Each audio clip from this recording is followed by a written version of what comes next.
Hey there, it's Matthew Ewell. I'm in Victoria, British Columbia, Canada, and being here combined with the fact that just recently my sister's mother and I observed the 8th anniversary of my father's passing, made me actually think of a story and some lessons I learned from my dad. When we were cleaning out the basement of all his stuff, we found this knife set. It was sharp, it was brand new, beautiful, and this certificate of graduation from Toledo, Ohio, from a butcher school. Now you're saying, wasn't he a mechanic? Yes. And did he live in British Columbia? Well, yes, he did, but he didn't do those same things at the same time. He actually lived in Gravenhurst as a butcher.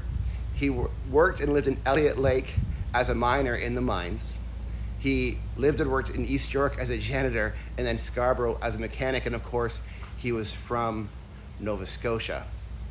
What does this have to do with a lesson I learned from my dad? Well, listen, oftentimes when I'm having conversations with my friends, when we're speaking about where we're at in life, often I'm hearing this talk about this feeling of stuckness. And it's this feeling that, you don't know what to do next. In fact, you're afraid you're not even good enough to do what's next.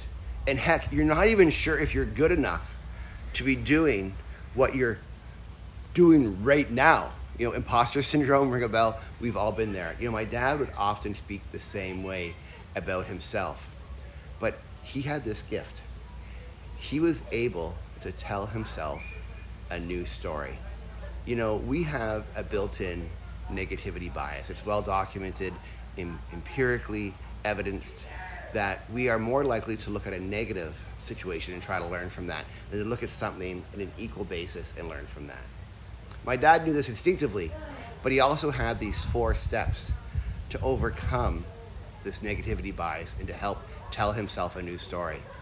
The first thing he would do, he would catch himself in the act of thinking poorly about himself, and then he would challenge his thinking. The next thing he would do is he would figure out where the story was coming from, and usually he could pinpoint the person or moment that made him believe this is how he was defined.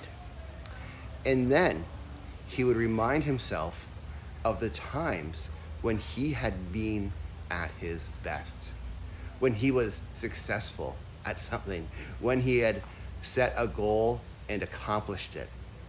And finally, the 4th step, and this is so important, he would use those memories to build the new John Ewell narrative that he would follow. If I had one tip from this lesson I learned from my dad, it would be this, to help you start telling a new story about yourself. I'd encourage you to find a tool to record those moments when you've been successful, when you're at your best. The new iOS app apparently will have a journaling app built in. That might be a great solution, maybe a notes app on your phone. Or I like a pen and notebook because when you write things down, it hardwires it into our brain. So finally, I want to encourage you that you can change the narrative you have for yourself.